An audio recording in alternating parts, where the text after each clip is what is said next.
Hi, this is Dr. Richard Jolliff, and I want to welcome you to this week's Leadership to Go, where we're talking about and wrapping up on taking back your time.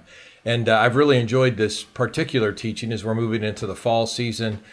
People are getting past all the summer stuff that just kind of puts us into chaos at times and can cause us to let a lot of things go. It's time to get organized, get our time back on track, and so we're going to be talking about that here today and wrapping up this 3-segment series that we've been doing dealing with taking back your time. Before I get into today's sharing with you, I just want to encourage you. There is a comment box right below this video. Love to hear from you. If you have any questions, comments, thoughts, ideas, things that you've used for time management. We know people are watching this all over the world because we get reports on it.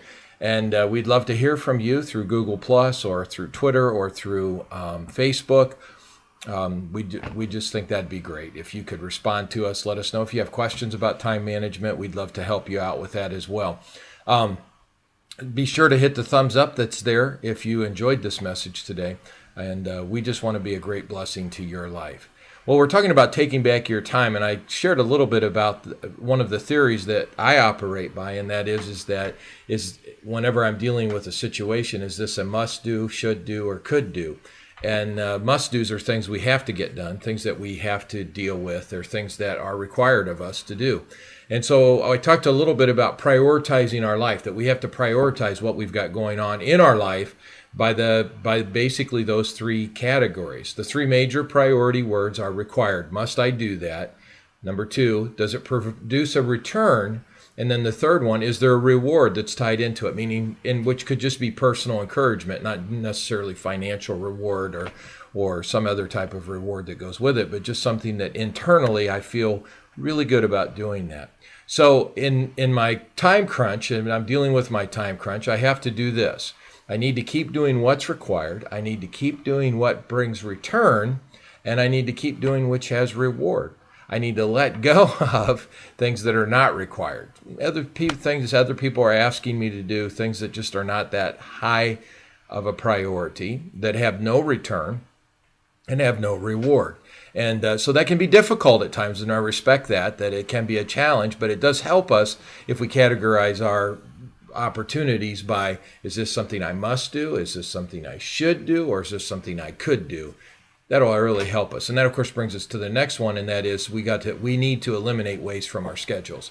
And time is usually wasted the same way every single day.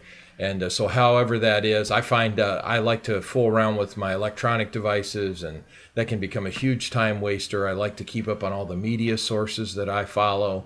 That can be a huge time waster, reading all the Twitter stuff. I mean, it just all can add up, and hours can actually go by while you're trying to keep up on stuff. There's a thing called the rocking chair syndrome, means that we think because there's activity we're being productive. Actually, a rocking chair rocks, but it doesn't go anywhere. It doesn't produce anything. So it may be comfort for the individual that's in the chair. So we need to be careful here that we're not allowing things that take up our time that are not productive. There's always time for rest, and that's productive. Actually, I just came off a big vacation and was resting and took naps and sat by the beach and all those things. And you need to do all of those things. But the truth is that to be productive, you have to eliminate waste. And a river without banks, without parameters, is just a large puddle. So protect your productive time. Those hours should be protected hours. I'm a much better morning worker than I am afternoon or evening. So protect that. I protect my morning hour. The definition of a productive hour is time set aside when you are at your best and doing what gives you the highest return to you or your organization. So you have to use that productive time. Plan ahead, organize, or you're going to agonize. Planning, predetermining tomorrow's results. What am I doing? You need to look at your calendar the day before. What do I get going on tomorrow? What do I need to get done on my to-do list? I'm a big person. I'm big on planning software, and I talked about that before. Or at least using a piece of paper that you're keeping notes on and what your schedule's like tomorrow and what you've got going on, what you need to get done. So we talk about protecting your productive time. We talk about planning ahead. The Hartford, Connecticut Institute National Study, how many have written specific long-range goals? Guess what? Only 3% of people had specific long-range planning goals. And so, as a good friend of mine who's gone home to be with the Lord now, Brian Clemmer, told me, he said, listen, and don't just plan for your lifetime, plan beyond your lifetime, plan how your goals are going to affect those who are here after you're gone. That's pretty powerful. That's thinking real long term, isn't it? So always have an agenda. What do I want to accomplish? What do I want to accomplish in this meeting? What do I want to accomplish in this day? Clear the clutter. Sign in a cluttered country store says, we got it if you can find it. Clutter, looking for things, is one of the great big time wasters. Here's some different types of clutter. Mental clutter, things that occupy our mind that we should be released from. How to avoid mental clutter? Here's one way. Do it now. Get it done. I have another message that I do in this the same vein called Do It Now. You just got to get it done. Delegate it. Dump it or delay it.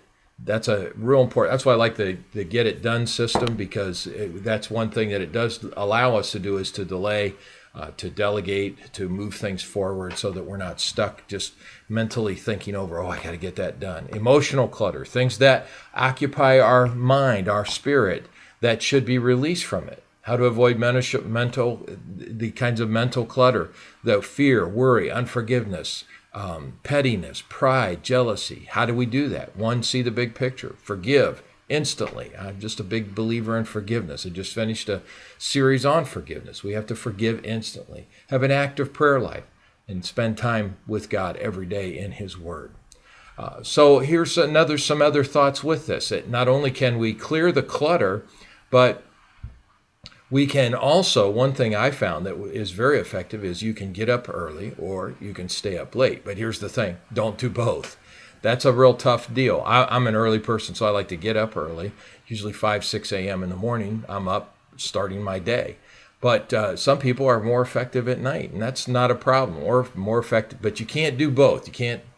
It's not healthy for you, first of all, not just because you'll be tired, but because your body cannot handle that. Know yourself. The single greatest element of high energy living is balance. The greater the balance, the greater the joy, the energy and creativity. That was Anne McGee Cooper said that. I believe that. You have to balance out your life. Know yourself. Know your creative time. Know your intentional time. And then you got to know when's your relaxation time. I find afternoons are a much better time for me just to take it easy. Then the last thing that just is wrapping up this series is, it's a Latin term and it's called carpe diem. And it means seize the day. Nothing is more important than this day. Don't keep putting off tomorrow. It's a great quote, what you can do today. Get it done. Get at it right now. Stop putting off those hard tasks and just attack them and get them done now.